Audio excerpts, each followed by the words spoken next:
दोस्तों, कई रास्ते तो मंजिल बताती है, लेकिन कई रास्तों की मंजिल ही मौत होती है। स्वागत है आप सभी का हमारे YouTube channel scary Sumit TV पर। आप में से हर कोई अपनी रोज़मर्रा की लाइफ में ट्रैवल तो करते ही होंगे, लेकिन क्या आपको ये पता है कि भारत में ऐसे कई सारे नेशनल हाईवे हैं जैसे कि हॉन्टेड घोषित कर दिया गया है, जैसे कि national highway 37, national highway 33 and Mumbai Goa Kochi का सबसे खतरनाक नेशनल हाईवे 66, जिसे कि कशेडी घाट हॉन्टेड प्लेस के नाम से भी जाना जाता है। आज मैं आपको कशेडी घाट की मान्यताएं, उसके पीछे की रहस्यमय घटनाएं और एक रियल हॉरर स्टोरी बताने वाला हूँ, जिसे सुनकर आपके होश उड़ जाएंगे। कशेडी घाट नाम ही काफ़ी है आपके दिल और दिमाग में खौफ पैदा करने के लिए। कशेडी घाट जितना ज़्यादा अपनी नेचुरल ब्यूटी के लिए सुंदर है, उतना ही ज़्यादा ये रात में खतरनाक हो जाता है, क्योंकि यहाँ पर अनएक्सपेक्टेड लैंडस्लाइड्स, यू-बर्न टर्न्स और अनएक्सपेक्टेड एक्सीडेंट्स तो आम बात है। मान्यताओं के अनुसार कशेडी घाट का कोई पर्टिकुलर हिस्सा तो हॉन्टेड नहीं है, बल्कि स्थानीय लोग पूरे कशेडी घाट को ही हॉन्टेड मानते हैं। कशेडी घाट पर 800 से ज़्यादा एक्सीडेंट्स हो चुके हैं और यहाँ पर कई बार पैरानॉर्मल एक्टिविटीज़ भी देखी गई है। लोगों की मानी जाए तो यदि कोई व्यक्ति रात में स्पेशली बाइक पर ट्रैवल करता है तो उसका सामना भूतों से हो सकता है। कई थ्योरीज बताती है कि इस घाट पर भूतों का वास होता है और कई लोग तो इस बात का आंखों देखे सबूत भी है। आप रात के वक्त यहाँ ट्रैवल करते हैं तो आपको एक ही जगह बार बार दिखाई देगी और ये एक क्लोज सर्कुलर लूप जैसा होता है।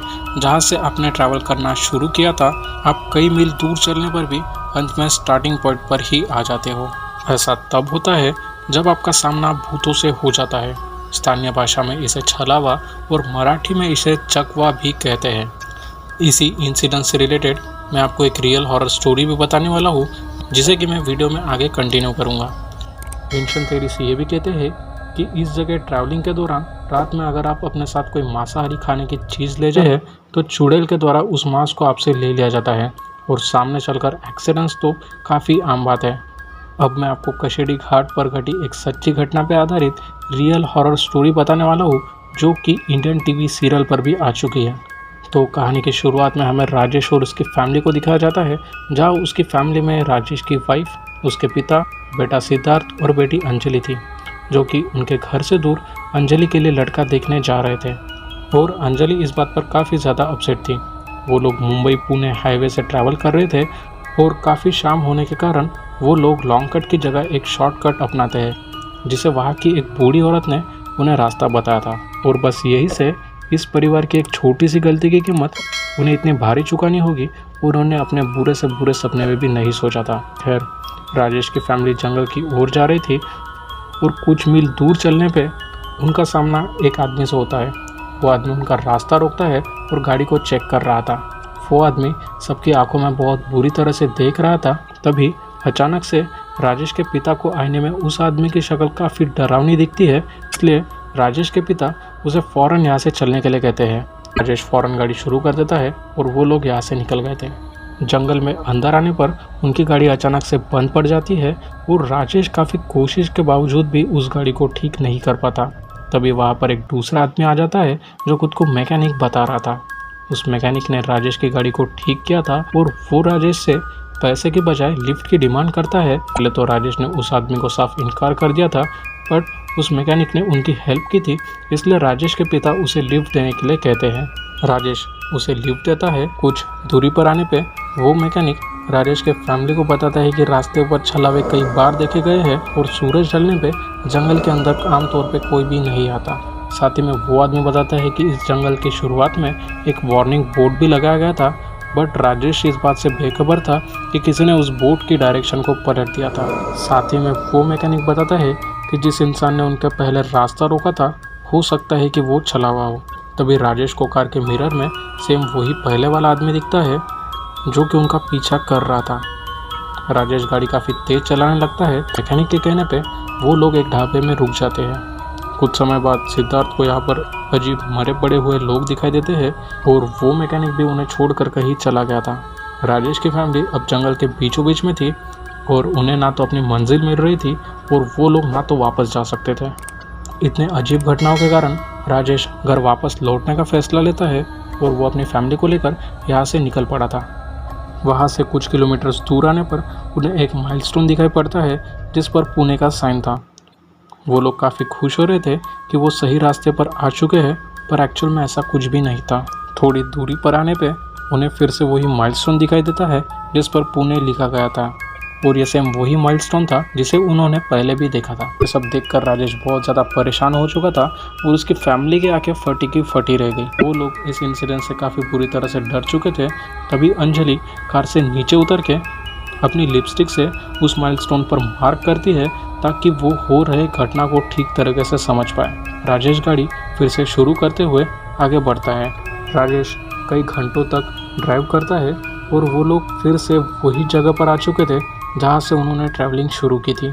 आधी रात हो चुकी थी और उनके पास कोई भी ऑप्शन नहीं था। तभी सिद्धार्थ को थोड़ी दूरी पर एक रोशनी नज़र आती है और वो लोग वहाँ हेल्प मांगने चले जाते हैं। सिद्धार्थ की मम्मी हनुमान चालीसा का पाठ कर रही थी, पर सिद्धार्थ उसे ऐसा करने से रोकता है।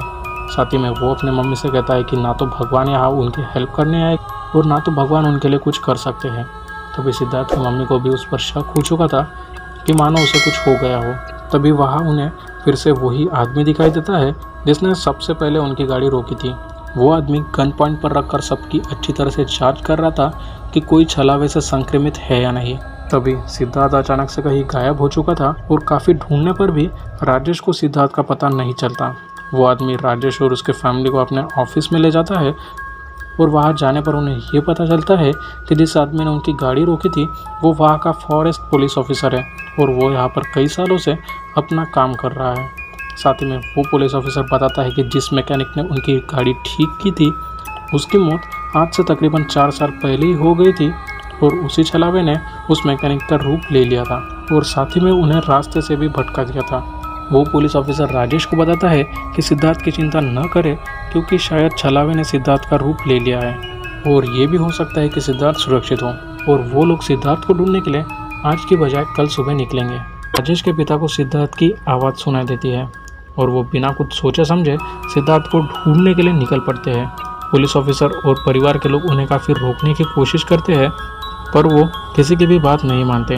कुछ समय बाद दूर से वो सबको बाहर निकलने के लिए उकसाते हैं बट पुलिस ऑफिसर राजेश को समझाता है कि शायद छलावे ने सिद्धार्थ को छोड़कर उसके पिता का रूप ले लिया है और वही ये सब कर रहा है।